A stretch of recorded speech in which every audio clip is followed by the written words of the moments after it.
Boa noite, meus irmãos. Hoje o capítulo que nós vamos estudar é o capítulo 6, o Cristo Consolador.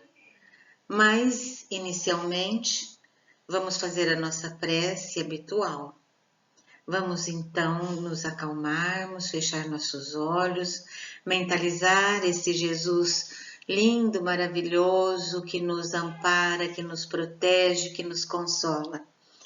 Então vamos inicialmente agradecer a Jesus por esta oportunidade que temos de a cada dia aprendermos mais com as suas lições. Pedir que esteja conosco neste momento e que todos nós sejamos amparados pela sua luz.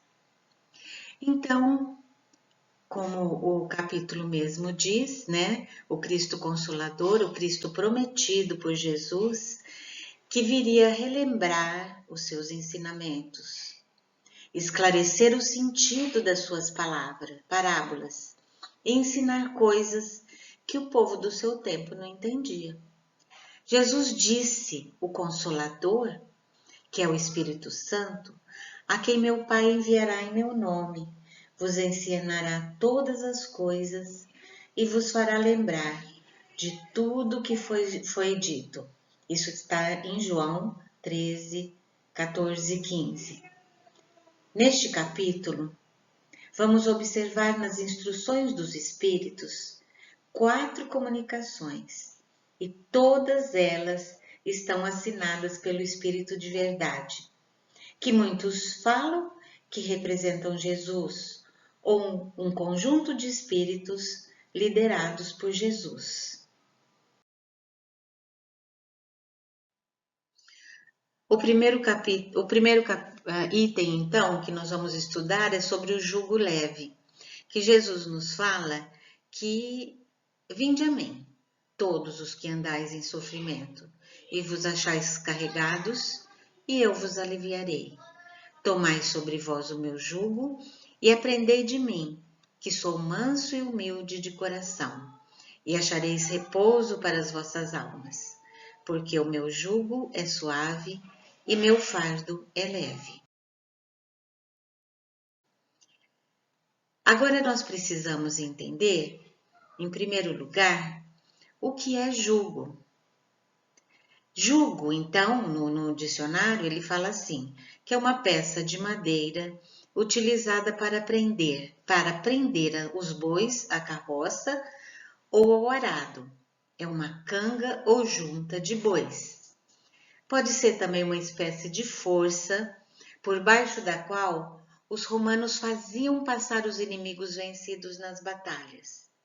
E no sentido figurado, jugo seria a obediência, a autoridade, o domínio, a opressão, a sujeição que nós podemos passar em nossa vida.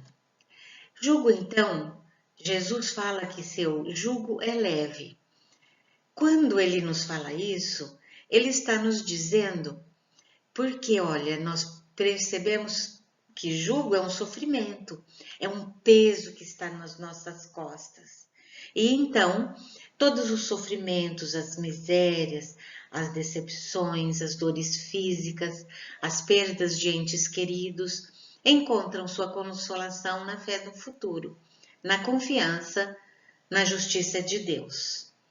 Para a pessoa que não acredita em nada, para aquele que não espera nada após a vida, tudo isso pesa muito, porque nada tem sentido, porque não existe esperança.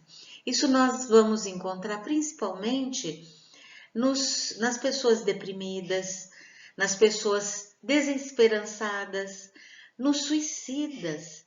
Quase a maioria das pessoas que se suicidam não imaginam que existe uma vida além desta vida. Então, nós vamos ver que as pessoas desesperançadas são aquelas que sofrem mais, mas aquelas que se encontram junto a Jesus, junto aos ensinamentos dele, vão encontrar consolação.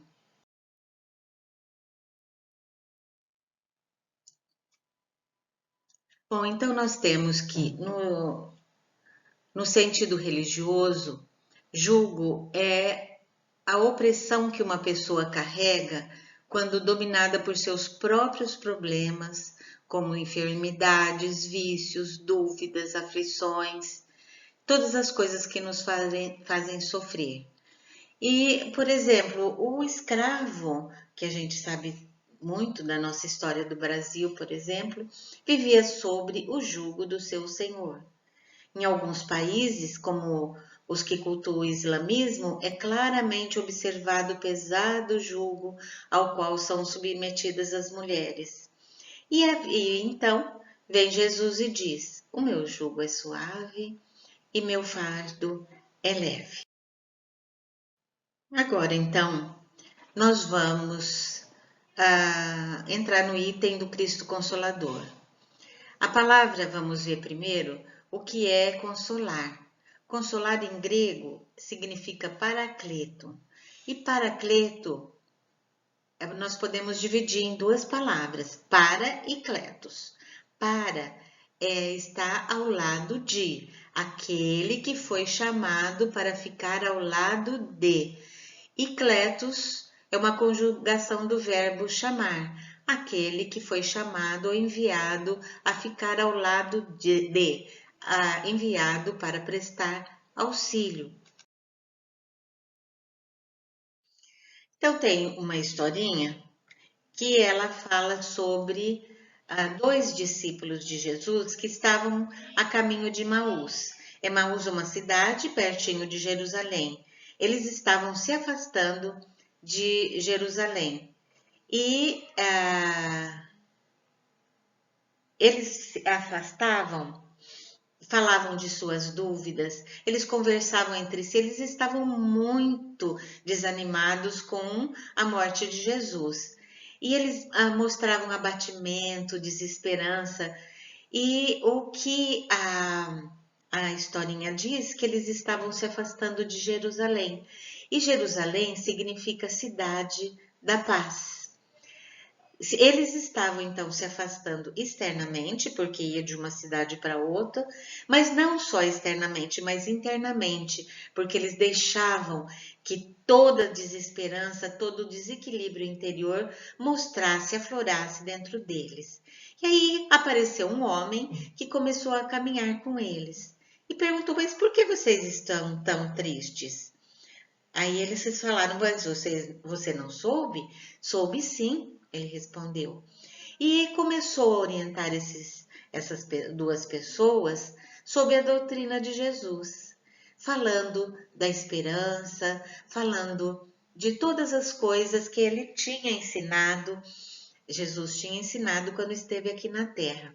E levou-os até uma hospedaria em Maús e, após deixá-los seguros e cheios de esperança, os deixou. Essa é uma historinha simplesinha, mas que se nós formos ressignificar este acontecimento, podemos dizer que em muitas ocasiões nos distanciamos da Jerusalém interior. E toda vez que nós nos distanciamos da nossa paz, da nossa Jerusalém interior, nós sofremos. Mas, mesmo assim, esse peregrino, que é Jesus, mesmo quando nós nos distanciamos dele, ele continua nos encontrando, nos esclarecendo, nos confortando, para que possamos encontrar a nossa felicidade, a nossa paz. E nos mostrando principalmente que nós nunca estamos sozinhos, que ele não desiste de nós. Bom, então com Kardec, Jesus veio dizer de novo para nós: Eu estou aqui novamente. Eu nunca vos deixei, nos mostrando novas concepções de vida e que Jesus nos ampara sempre, Nunca nós vamos estar sozinhos. Ele mostra com essa doutrina que nós temos um grupo de pessoas que nos acompanham durante a nossa encarnação. Nós temos nossos amigos espirituais, nós temos grupos de amigos que fazem parte da nossa vida, que fazem parte da nossa família, do nosso trabalho, que todos estamos juntos, caminhando, não isoladamente, mas um segurando a mão do outro, para que possamos sempre estar melhor. Mas também ele diz que o Consolador, ele não elimina a dor, ele consola a dor. Veja só o que diz Haroldo Dutra em duas frases aqui. Jesus é o Consolador porque ele vem não porque ele vem tirar a dor, mas porque ele veio ressignificar a dor. E em outra frase ele fala: Jesus veio consolar, dizendo: não se desespere, esta dor vai te regenerar e essa dor também vai passar, né? Então, ele nos ensina para a dor como amiga, como aquela que está ao nosso lado para nos mostrar o caminho a seguir. A dor, então, não tem o papel de punir. Por que comigo? Por que acontece?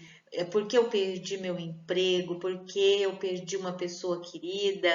E por que de tantas dores? Por que o meu filho nasceu excepcional? Por que tantas coisas que estamos aqui sofrendo nessa terra, né? Ele diz que a dor tem o papel de educar.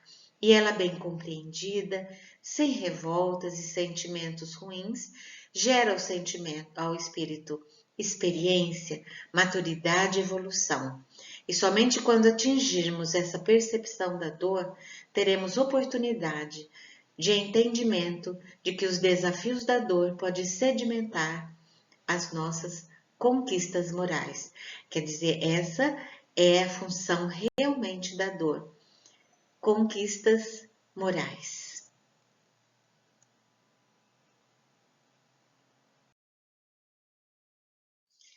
E ainda diz assim, né, que o Consolador, ele consola a dor, ele não elimina a dor, ele chega a nos amparar, a lidar com a dor junto conosco, e que nós saibamos lidar com essa dor.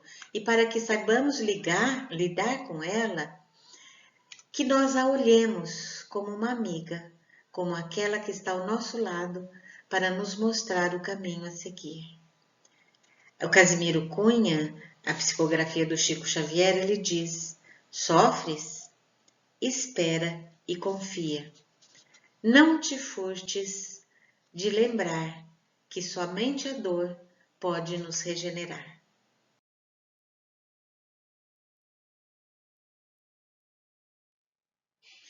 Aí nós temos então, além o Chico Xavier mesmo dizendo que a palavra do Cristo no Sermão da Montanha, ela possui muito mais desafios que conforto. Então veja só, é desafio. O que é que o Sermão da Montanha nos desafia? Ele desafia a gente a levantar e fazer alguma coisa por nossa vida. Não é assim, parado, deitado, chorando, sofrendo em casa, que nós vamos modificar a nossa dor. Então, ele fala assim: levanta, meu filho, faça alguma coisa, né? Ele diz assim, o Chico Xavier, porque o Sermão da Montanha possui mais desafios que conforto. Poderia o Cristo nos consolar sem nos desafiar às mudanças de atitude? Ele restabelece o ânimo, sim, mas nunca nos convida a caminhar. Então, ele vai dizer assim que todas as nossas dificuldades precisam do nosso trabalho interior. Nós temos, assim, dificuldades, por exemplo, simples, e que nós falamos assim: meu Deus, por que não temos paciência? Haja paciência. Por que eu não consigo fazer as coisas que os outros fazem, ser benevolente? Por que eu não consigo segurar minha língua, por exemplo, quando eu é tão mais fácil ser malevolente, porque eu olho o outro com inveja daquele que ele tem. Por que eu faço tudo isso? Então, Jesus, o Kardec, o Chico Xavier, ele fala assim: vamos, mude. Isso é um desafio para nós. Já que você sabe quem você é, vamos nos modificar. Porque se eu quero aprender a ter a virtude da paciência, não vai ser onde todos concordam comigo, vai ser onde todos discordam comigo, todos batem de frente comigo, alguém pisa no meu calo, por exemplo. Se eu quero aprender a benevolência, não vai ser onde todos concordam com o que eu faço, que me elogiam, vai ser onde as pessoas não reconhecem o que eu faço, para que eu possa aprender a dar sem receber nada em troca. Assim com a malevolência, maledicência, com a inveja e assim com todas as nossas dificuldades morais que teremos que enfrentar se quisermos nos modificar. E assim que nesses momentos em que modificamos, enfrentamos dificuldades, que as virtudes vão se sedimentar no nosso coração. Por isso que o Chico falou: vamos, levanta, ande, mude as suas atitudes.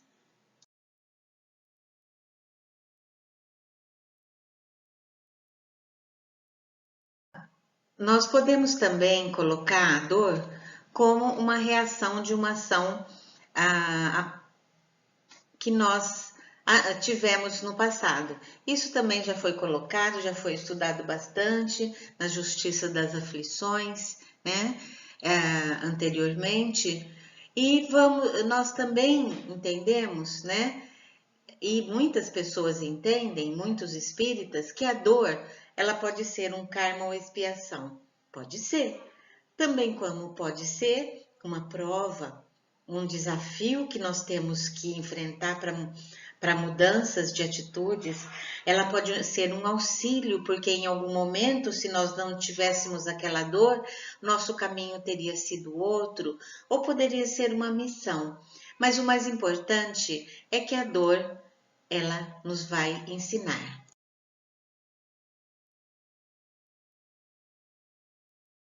Disse o Cristo: bem-aventurados os aflitos, porque eles serão consolados, no capítulo 5. Então, ele está dizendo tudo aquilo que vocês já estudaram no capítulo 5 passado, né? Aí ele fala assim: mas como se pode ser feliz se não se sabe por que se sofre? Também mostrando que a doutrina espírita fala sobre a reencarnação. A doutrina fala por que se sofre. Porque quando a gente não entende o porquê do nosso sofrimento, como que nós vamos viver? Por isso que muitas pessoas são materialistas, né? E ela nos diz que devemos sempre ter coragem diante da dor, a doutrina espírita, pois ela é um processo de aprimoramento. Emmanuel diz assim, que nós somos um diamante bruto, que Deus vai lapidando, pois o diamante só se forma com muita pressão. E aí então, será que Deus faria seres de cristal, nos faria seres de cristal para que não aguentássemos nenhuma pressão? Quer dizer, que Emmanuel nos compara a um diamante bruto que Deus vai lapidando, pois aí sim nós vamos em um momento nos transformar em diamante, fazendo com que quando Jesus diz assim, faça brilhar a sua luz, e só nossa luz vai brilhar se nós tivermos acendido dentro de nós essa luz, fazendo com que todas as dificuldades, todas as trevas que estão nos obscurecendo o nosso coração se dissipe.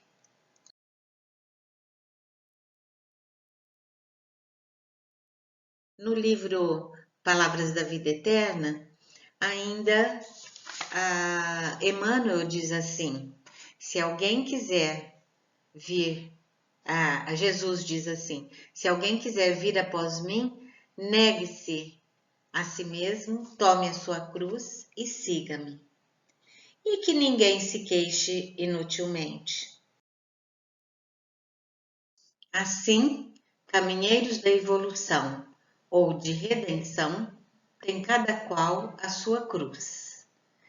Enquanto a criatura não adquire consciência da própria responsabilidade, movimenta-se no mundo à feição de um semi-racional, amontoando problemas para a própria cabeça.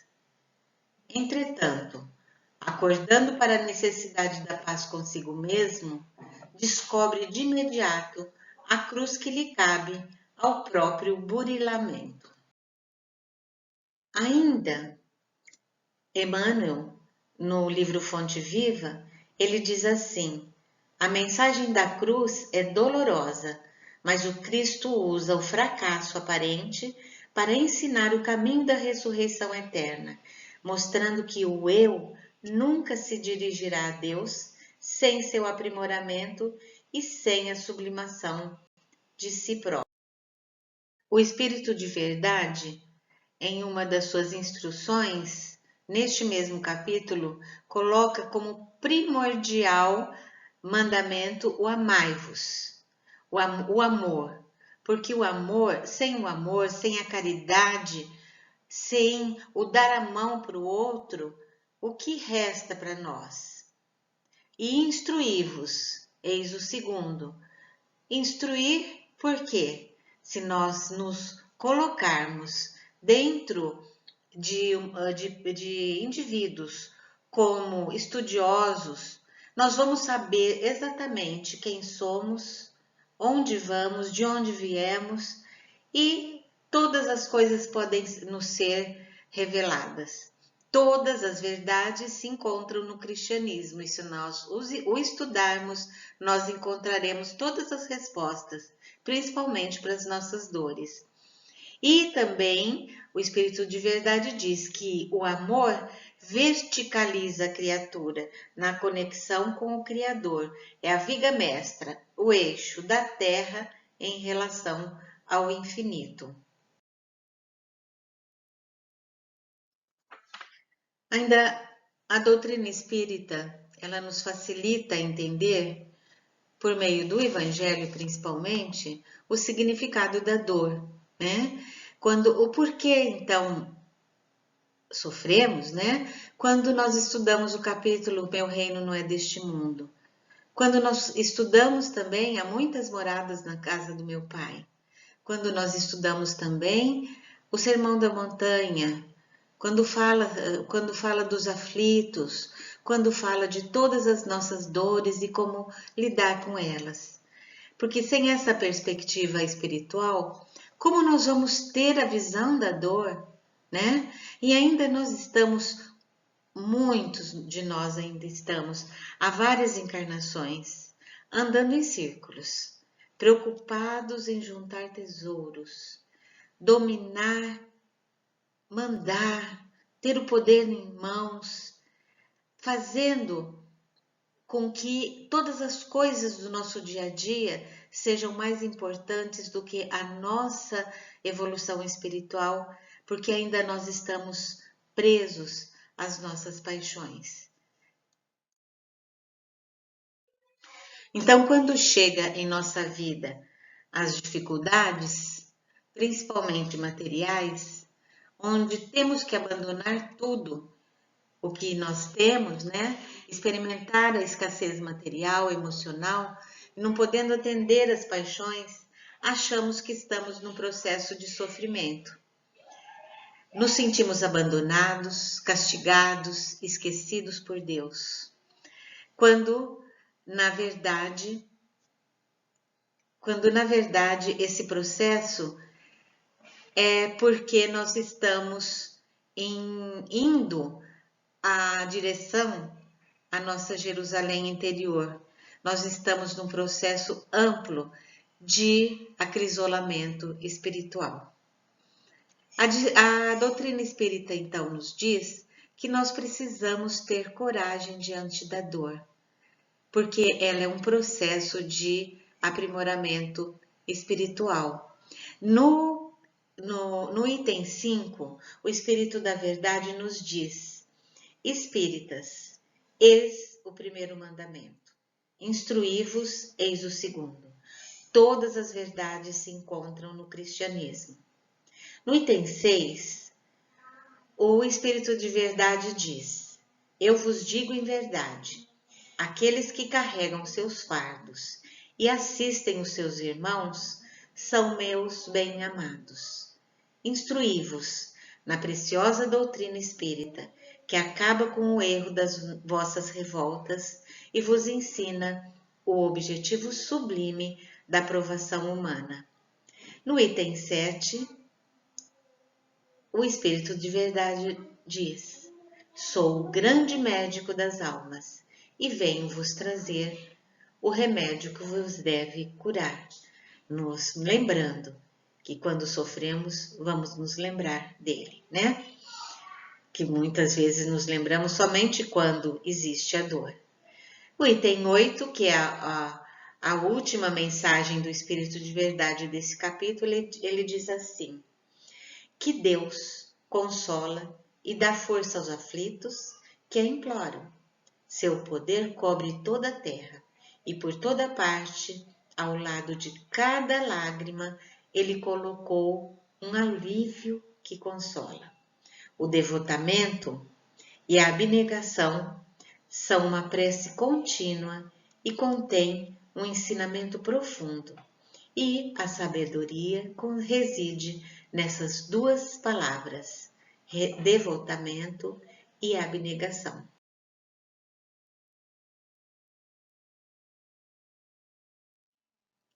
E na sequência, então, de todos esses ensinamentos, a conclusão que chegamos é que, seguindo todos os ensinamentos de Jesus, que vamos nos salvar de nós mesmos. E a conclusão do capítulo todo é que Jesus vem nos consolar, dizer que os desafios bem vividos vão sedimentar dentro de nós as virtudes aprendidas, que nos conduzirá na direção da verdadeira felicidade. Agora nós temos os nossos 3 ícones, né? Jesus nos ensinando todo